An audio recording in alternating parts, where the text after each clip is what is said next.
business, marketing, and personal development for small business owners. No hype, just help.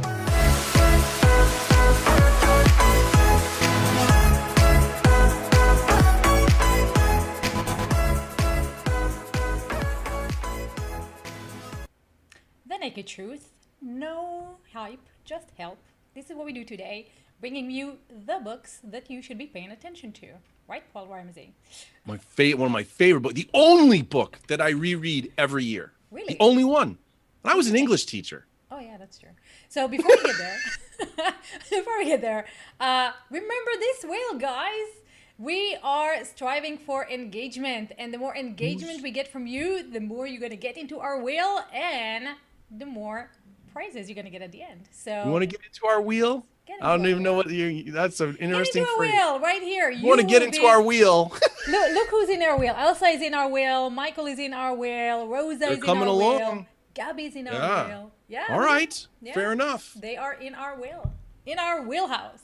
Hey, before we get into our book review, which of course I'm excited to talk about because it's one of my favorite books, can we just talk about there's a little something different with you? What's going on with you? Have like a okay, what's that all about? Since Paul is forcing me to share with you what I share with him in private, you guys know that tomorrow I am going to be filming my little TV episode, and so I was dyeing my hair blue, and it didn't catch.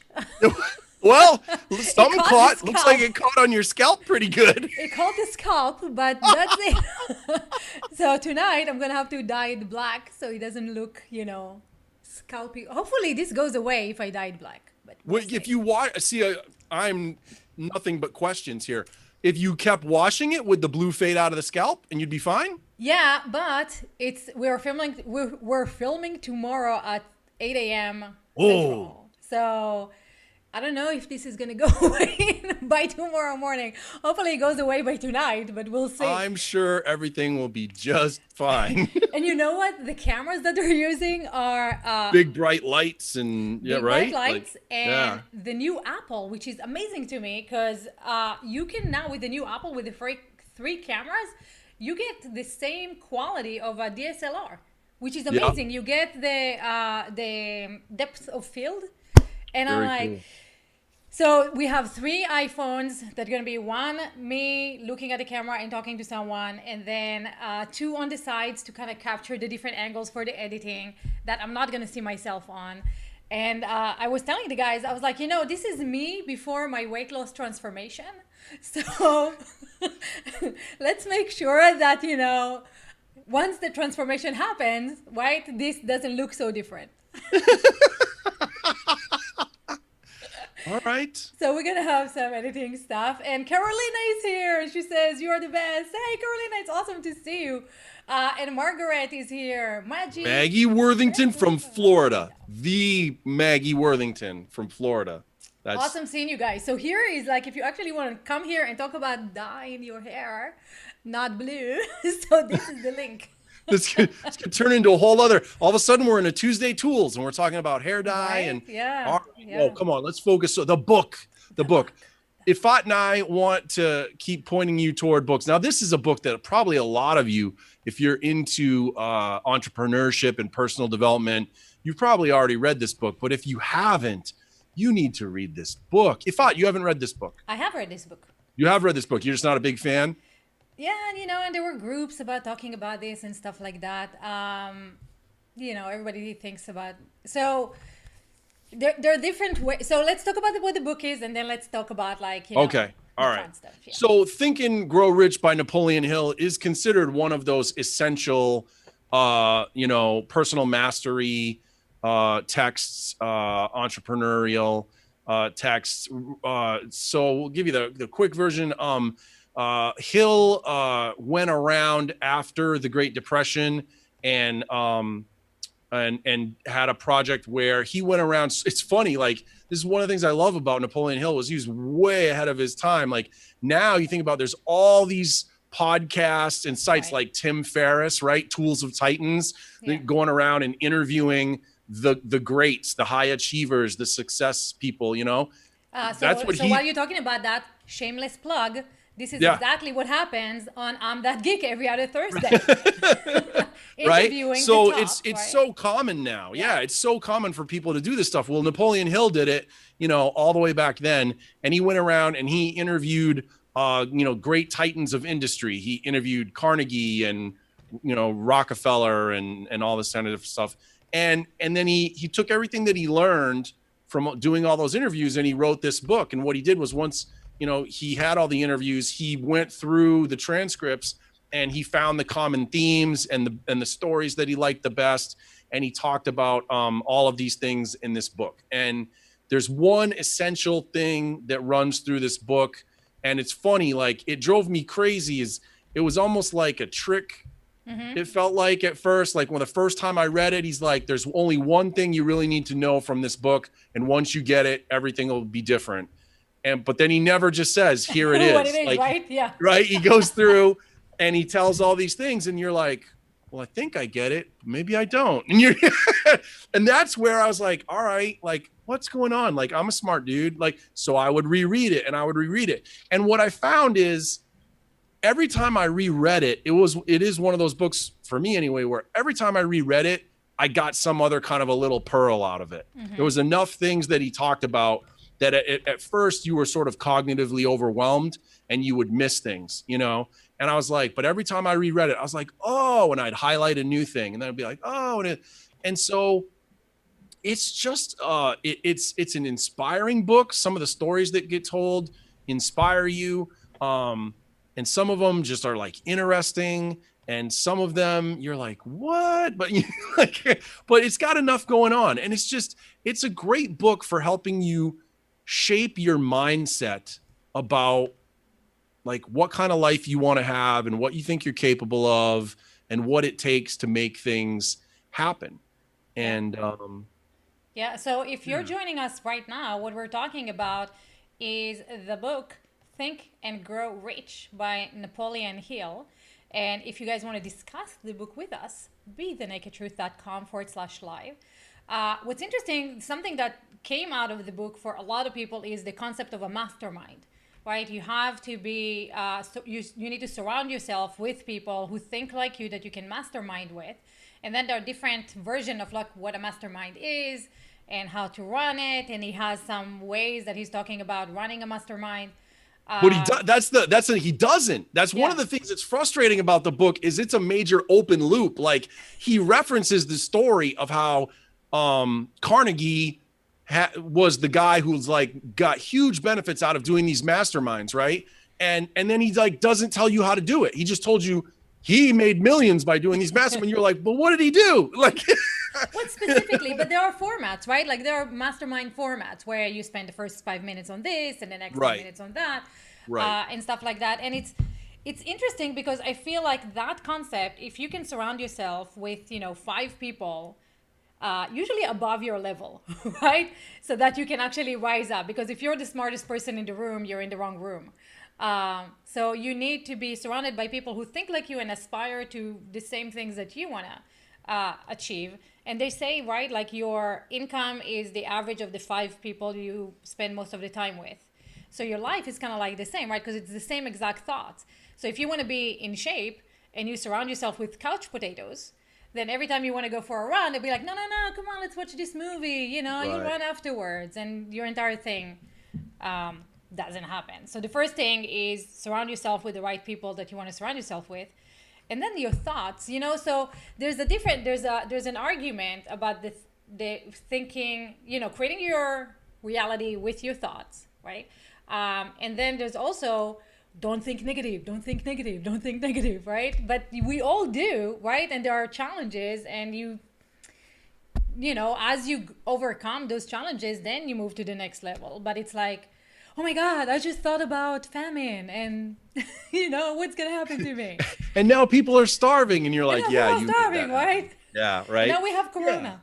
Yeah. And that's, Napoleon Hill's book is supposedly directly responsible for Rhonda Byrne's The Secret, right? Like that she tried to like sort of, rebirth the ideas of Hill. Right. Yep. And that thing took off in our modern marketing world where it had an engine behind it and and it became a phenomenon, right? Like all the books sold, and then the movie made, and all that kind of stuff.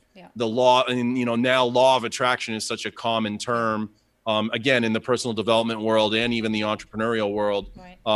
And it's common in pejorative ways as well. Like it gets scoffed at a lot and made fun of. What's that guy's name that now creates it scientifically? Spinoza, or who is that? Oh yeah, Joe Dispenza. Yep. Yeah, Joe Dispenza. That now he has a scientific way to prove that the secret is working, because he can measure your brain waves and he can show you, are you about to create a breakthrough or not, with your thought. So, and that's why it becomes wacky, right? Like I completely believe personally in energy and the fact that, and vibrations, right? Tesla said that. So if you want to understand the world, you need to understand energy and frequencies. Totally get that. Right. And I totally believe in that and all that stuff. And now it becomes a game of like, how are you controlling your frequencies, right? And your thoughts are creating your frequencies. So how do you control that? And most of the time, you're not aware of your thoughts. So you're not aware of your frequencies, and and so now you even have those biofeedback machines that will tell you, right, how you're doing. And so someone brought an app to me, and he's like, hey, this is an app. It can measure your aura, and it's the best thing that I've ever seen, ever. Really changed my life. So here's some videos about it, and it's basically an app on the phone that you put your picture and your birth date into, and that tells you your aura and your frequencies. And I'm like, okay, I'm like, if the phone measures my frequencies, that's one thing, right? Because then it's an electric device that actually measures something. But if it's an app that you have, and all you have to do is put my picture and my birthday. Yeah. Then we're getting into like horoscope type stuff, right? Like, like, come on now, Yeah. So, and when I say horoscope, like I have friends who believe in astrology, and I'm like, and it's been interesting. I always stayed away from that stuff because it seemed so unscientific to me. And as my life has gone on, there's people who are like, astrology is nothing to do. Some of my friends who are really passionate, they're like, it is not the stuff you read in the newspaper. They're like, that is the co-opting of astrology, so this is always what's happening, right? Is like people are trying to take tools and systems, and sometimes they turn them into something that isn't quite what it was originally intended to be. And that's what I like about that book. A little bit back to the book. That book doesn't make any grandiose claims about like things are just going to happen magically, right? That it could be perceived that way if you're not really discerning. But what he's trying to say in that book is when you get really focused on the right idea, great things happen. And they can turn into millions of dollars. Yes, but he doesn't guarantee it. He's just saying when you get really focused on the right idea, when you get into the right state and you're living in a focused way on that state, great, amazing things will happen. But and then in the book, it's how do you sustain that? How do you create it? How do you move from your doubt and your worry and your anxiety to the potential and the possibility and the resources that you do have? How do you get into resource state? That all that stuff is there. And I love this. I'm a former English teacher too. I love the stories in that book.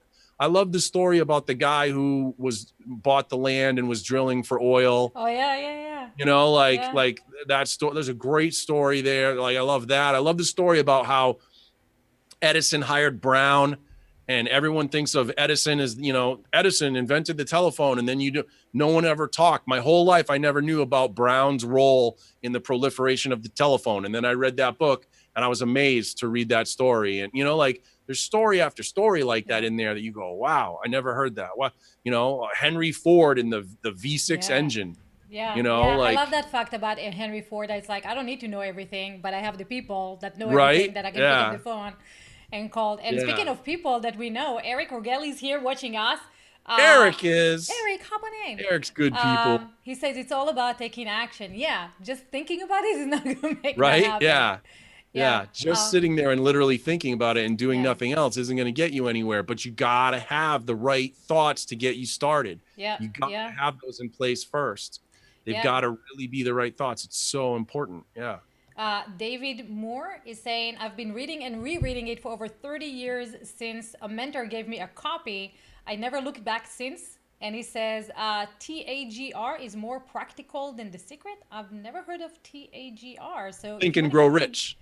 Think and Grow Rich. Yeah, he's just shortening it. Okay, yeah. Well, I heard about TAGR. I don't know if you heard about it. You read it. Yeah, so yeah. It's a lot more practical. Love that book. You know, the other one that we should talk about at some point is, and it's another one that I put off for so long. And then when I read it, I was like, why did I wait this long? Is How to Win Friends and Influence People by Carnegie. Yep. And we should talk about, that's another one that you go, gosh, like it's so obvious. And yet it's such an important reminder to have. If you haven't read that one, we'll talk about that one another time. But so hold on a second. So we're getting awesome comments. David says, Think and Grow Rich has calls to action throughout, but The Secret is all about wishful thinking. 60% of the word attraction is action, but there is no call to action or how to take action in The Secret. Put that dude on the wheel of names. There you go, right there. You're going on the wheel of names. That was nice. Yes, you do. You are. It is a great, I think that's a great point because it really speaks to the cultural differences from when Hill wrote that book to when Burns, it's Burns? I think it's Rhonda Burns, wrote her book, right? It's a time in which there was more of that, like, and there's bad things that come with this too, right? Nothing is always good or bad, but thinking makes it so. But like that, pull yourself up by your bootstrap, like, look, get your act together type of stuff in the earlier cultural mentality versus today's, just give me a pill to pop, just give me a thing to buy that's going to fix my problem.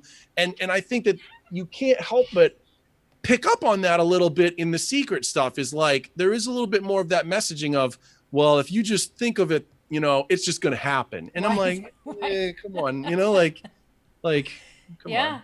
You know? It's interesting. Yeah. But sometimes we read into that. But then you get into vibrations and frequencies, right? So, you know, if you think about something and you create a vibration, then it does put things into motion, and things do happen. You do need to actually do something with it, but you can get things in motion with your frequencies and your thoughts. I think so. Absolutely. We know that's congruence, that's entrainment. Yeah. Listen to this. If Maggie wrote, the very idea that you have thoughts and can control them is the basis for change being possible. Yeah. Right? Like that's in one sense. She wrote more than that, but right there, I'm like, that's the thing. Like that's awesome. It's awesome.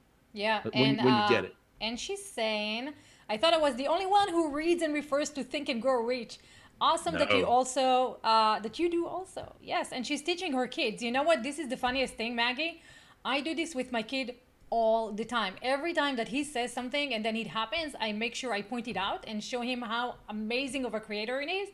And an example, yesterday we went to the store and he's like, I want pizza. And I was like, we're not buying this store frozen pizza thing because come on, it's not best pizza, right? And I'm like, let's get ice cream instead. So we go to the ice cream aisle and there's a coupon, buy 2 ice cream, get free pizza. And so we got the free pizza. Oh my gosh. And I was like, you see, you just like keep insisting on, and this is something kids do so well, right? They do it really well. They just have the thoughts and it's like, I'm going to say it, and it's going to happen. The most beautiful thing about kids, I think that we should hang around kids a lot more to be reminded is the ways in which kids see possibility. Yeah. So often kids will say something and your adult tendency is to go like, well, you can't really. And they're like, why not? Why can't I do that? Like, you know? Yeah. And then you go, I should shut up. I know, right? I should shut up. Yeah. Yeah, it's amazing. It's amazing to see how well and easy it is for them to manifest. And like, you know, sometimes they don't even realize that they're doing it. And if you don't point it out to them, then they're like, it's just, you know, it's very easy to kill whatever spark they have. But what's amazing about that stuff is like they never go like, I want a bike. How am I going to pay for the bike? Like that never occurs to them, right? It's like, I just want a bike and I'm going to say many times, I want a bike. And Brad and then it appears. And what? And then a bike appears and they're like, see, it works. That's all I got. Because Grammy got it or Daddy got it or Mommy got it. Yeah. But it never goes like, oh, how much is a bike? It's going to be, right? And I think that's part of what The Secret is talking about that everybody hates, right? Because there's no action behind it except expecting that the bike is going to show up. But that's where I think the part that maybe Hill could have done a better job of is when he does get into like the mastermind stuff, right? Yeah. What he's trying to explain is that the people who were the Titans, they pulled people together, and that's where that part of it happened. But you just don't get the details about it. Like when he talks about Carnegie put 40 people in a room, 40 men back then, of course, right? It was another 40 white men in a room. Yeah, 40 white men, which is, not the way we want to think of things today, but that is the way it was then. Put 40 men in a room, and they all had these different knowledge areas and expertises, and he centralized, like, it was all about getting this done, right? How do we advance the steel industry? And that's where the rubber met the road, right? Is it wasn't like, let's just talk about ideas. It was, here's the idea. How do we do it? And then they just started riffing and brainstorming and using their real experience to move beyond brainstorming to like, this is how you could do it. And they work it out. And next thing you know, like, millions and millions and millions are being made. So yeah. And maybe if you take that to the kid example, is like the kid pulls up all the adults and they're like, how are we going to make it happen? Well, I'm going to buy it. Wouldn't that be great if the kid was just like, all right, listen, family meeting. I need to know how you're going to get a bike into my life. Can we talk about that? Like, let's just. And you know what most adults say? It's Santa, right? Right. Yeah, there would be some of that, right? There'd be a little bit of deflection. Write it down, and Santa will know, and Santa will bring it to you. But I like the idea, too, of what Maggie's saying of, like, again, the stories are such, they're almost like parables or, like if you took that book and you just read, like, one story at a time with a young person and then had great discussion with them about it, I think there'd be, like, killer benefit to that. That's true. Dave says, one of the biggest takeaways from the book is that it made me realize that amateurs can solve more problems than experts. Amateurs ignore the rules and protocols and concentrate only on the outcomes. Experts have rules and regulations. Amateurs don't. They see the end result. I like that. Dave on the wheel. Dave's on the wheel. He's rocking it today. That's a great point. Yeah. There's the story of a truck was trying to pass underneath a bridge and it couldn't because of the height. And, the adults were like, how are we going to do it? How are we going to do it? How are we going to do it? And a kid passes by and it goes like, hey, take the air out of the tires. He'll lower it. Yeah. You can pass. So. Yeah. Yeah. And that's where what today we call disruption comes from, doesn't it? Yeah. Like today we're all about admiring the disruptors, and the disruptors are the people who don't fit in the established arena and come in and just look at it with this whole different, set of eyes. That's true. And then you end up with Amazon or Zoom or, a lot of the stuff that Google has done, like, or the naked truth. Or the naked. Yeah, I don't know if we're disrupting yet. We are maybe a little. We'll get there. Dude, we're just, just talking about the stuff that marketers are not revealing is disrupting the marketing industry. That's true. That's a good point. Yeah. Pat on. We're like,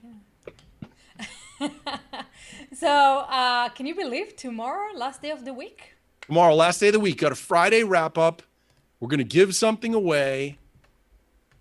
Maybe to Dave Moore. Yeah, we're getting Dave and Maggie and there was someone else all going on the wheel. Carolina was here, which was amazing. We'll put you on the wheel. You just gotta get involved like this. How great were these comments? Eric Rogel was. Eric was. Yeah, we got to get Eric on the show. Eric, we need to get him again on the show because that'll be. Yeah. That will be awesome. So let's see. I think. Let me share it. So we got Dave Watson on our wheel. Dave Moore is on our wheel. Mike is here. Eric Rogel is here. Here is Dave Moore right here. Here's Eric. Carolina is here. Ta-da. So yes, tomorrow we are going to spin the wheel. You can still get on during the episode. Ifat puts them on to the last minute. So come tomorrow for the Friday wrap up. We'll do a couple of probably maybe like newsy things that we didn't cover and that are still part of the week, and we'll go back on our touch points. And that's our one where we really love to hear from you guys and figure out how we're shaping this whole show up. So come hang out with us for the Friday wrap up. I know. Bring your lunch. Just bring lunch. It'll be fun. Bring lunch. Bring lunch. We'll Paulie's gonna have tea. I'm gonna have water. I'm gonna have tea. Maybe for Friday, can we start making Friday like wine? Maybe I'll start having wine on Fridays. We talked about that. I don't drink, so you know, you can get drunk. Totally. I don't need to. No, I just like to have a little beverage now and then. I haven't been drunk in years. I had one bad incident and that ended it. That's a whole other episode. That's true. Actually, we can talk about the first time we got drunk. That'll be a Monday. I want to record that one. Yeah. That'll be a Monday. So until then, tomorrow, make Thursday awesome, because tomorrow the week is over. And we have one more day to make this week fantastic. So let's do that. All right, everybody. Be good. Happy Thursday. Hey, if you enjoyed today's episode, come back and spend more time with us. You could be on the broadcast sharing your thoughts. We hang out live Monday through Friday at 2 p.m. Eastern at www.bethenakedtruth.com/live.